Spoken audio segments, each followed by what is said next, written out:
سعید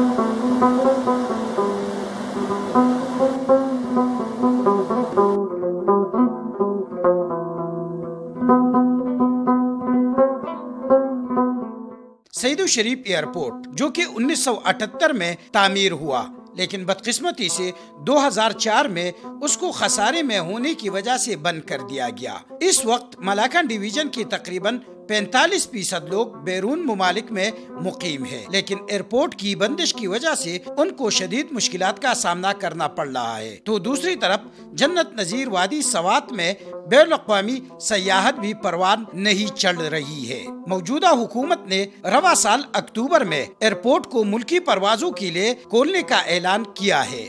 سیدو airport کو بحال کیا جائے گا 2 ریزنز کی وجہ سے۔ ایک ریزن یہ ہے کہ ٹورزم انڈسٹری کو سوات کے اندر فروغ دینا تھا، اور دوسرا چونکہ سوات کے بہت زیادہ لوگ جو ہے وہ ایکسپیٹریٹس ہیں مڈل ایسٹ میں اور فارن کنٹریز میں، سو یہ پلان ہے ابھی گورنمنٹ کا کہ سوات ایئرپورٹ کو دونوں طریقوں سے بحال کیا جائے کہ جو ہمارے اس میں انٹرنیشنل فلائٹس بھی چل سکے اور جو ٹورزم انڈسٹری ہے اس کو بھی فروغ دیا جا سکے۔ ایئرپورٹ کی بحالی سے ملاکنڈ ڈویژن میں معاشی خوشحالی آئے گی اور بین الاقوامی سیاحت کو بھی فروغ ملے گا، اور یہاں کی عوام کی مشکلات کا بھی ازالہ ہو جائے گا۔ دیکھیے، جب سے بات یہ سنی ہے کہ سوات کا ایئرپورٹ کھل رہا ہے تو بہت زیادہ خوشی ہو رہی ہے، کیونکہ سوات ایک ایسی جگہ ہے جو پوری دنیا میں یہاں لوگ آنا چاہتے ہیں، لیکن بدقسمتی یہ ہے کہ ہمارا ایئرپورٹ کئی دہائیوں سے بند ہے، اور اس کی وجہ سے یہاں کی ٹورزم پر بہت زیادہ برا اثر پڑ رہا ہے۔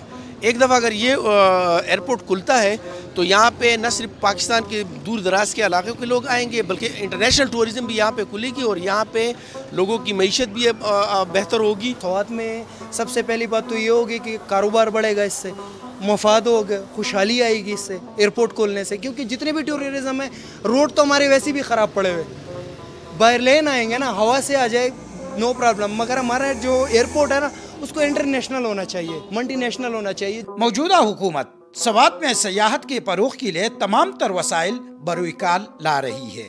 سوات موٹر وے، کالام روٹ کی تعمیر اور ایئرپورٹ کی بحالی سے سوات میں ترقی کا نیا دور شروع ہو جائے گا اور عوام میں معاشی خوشحالی آئے گی۔ کیمرامین کامران کامی کے ساتھ شہزاد عالم، ایئر وائی نیوز سوات۔